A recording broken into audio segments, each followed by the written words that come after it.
मी असं म्हणतो भाजपला मतदानच का करावं, कशामुळे करावं, रेल्वे केल्यामुळे करावं, विमानतळ ऐकले म्हणून करावं, आमचा येणारा पीक विमा खाल्ला म्हणून करावं, शिवाजी महाराजाची शपथ वाहिली मुख्यमंत्र्यांनी तरी बी ते मराठ्याला आरक्षण देत नाही म्हणून करावं, 100-250 रुपयाचा गॅस 1200ला केला म्हणून करावं, का सारा देश बरबाद केला म्हणून करा. तुम्हीच आम्हाला सांगा की कोणत्या बेसवर करावं. जे बरबडलेले नेते ज्यांनी कोट्यावधी रुपयाला भोपाळमध्ये सांगितलं पंतप्रधानांनी की उद्या परदेशी महाराष्ट्रात कारवाई होणार, आणि दुसऱ्या तिसऱ्या दिवशी ते अजित पवारांचा प्रवेश होतो. भ्रष्ट झालेले, देश लुटलेली सगळी फौज एकत्र झाली म्हणून करावा.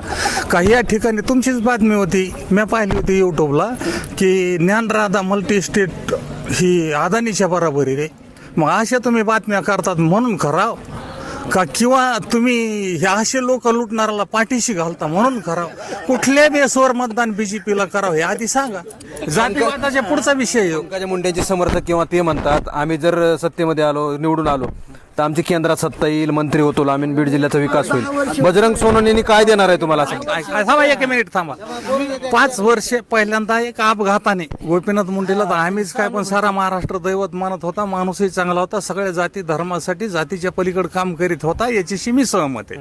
परंतु ज्या टायमाला ते वारले गेले, संपले, काय झालं असेल ते झालं असेल, चला त्याच्यानंतर सहानुभूतीची लाट निर्माण झाली. 2 वेळेस त्या बाईला निवडून दिलं. 2 वेळेस दिल्याच्या नंतर ती बाई साधा फंड करूच शकली नाही. मग त्या 10 वर्षाच्या काळामध्ये मोदीच पंतप्रधान होते का आणि दुसरे होते का, किंवा हे मोदी पशी होत्या, जात होत्या नव्हत्या, बोलत होत्या नव्हत्या, संसदेत जात होत्या नव्हत्या, ते त्यांना माहिती का. त्यांना सोडून अनेक दुसऱ्या पक्षासंघ होत्या, तेव्हा का नाही विकास झाला, हे आमचा प्रश्न आहे. मग जर यांनी 10 वर्षे देऊन 15 वर्षे देऊन जर काही करीत नाहीत तर भविष्य त्यांच्याकडे अपेक्षा आम्ही केव्हा करावं. आणि 25 वर्ष झालंय रेल्वेचं काम चालू आहे, ते अनेक तिकडंच आहे, आमच्या तालुक्यात नाहीच. मग आम्ही मेल्यावर की बीडला रेल्वे येणार आहे का?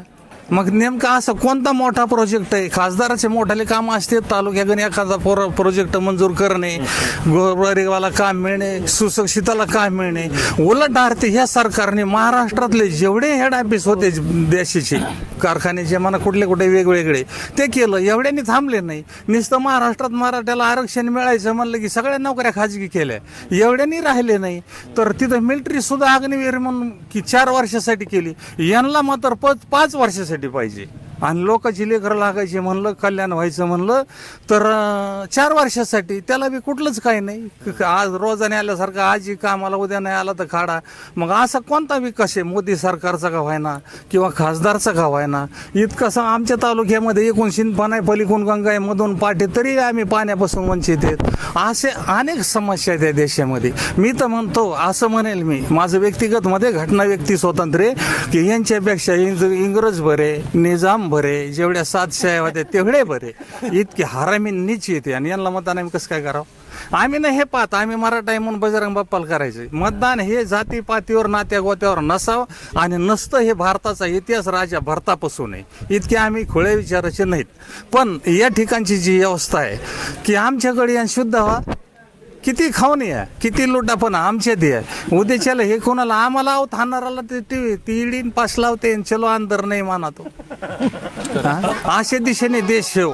लोकशाही संपुष्टात आणणारं पक्ष, पार्टी आणि हे सरकार आहे, त्याच्यामुळं हे देशाला ठेवणं घातक आहे, वाईट आहे. याच्यामुळं भाजप राहता कामा नये. आणि मला विश्वास आहे, खात्री आहे की या वेळेस भाजप कन्याकुमारी ते हिमालयापर्यंत निश्चितनाबोध होईन, राहणार नाही. आणि जर नाही केलं तर हे देशाला ठेवणारच नाहीत. मागचा इतिहास घ्या, पंजाब हरियाणाचा.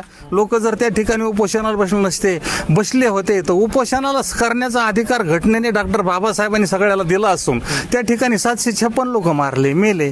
बरं, तेवढं लांबचं माहीत नाही. इथं सराटी आंतरवालीमध्ये महात्मा गांधींनी इंग्रजाच्या काळात उपोषण केलं तर गोळ्या नाही घातल्या राव.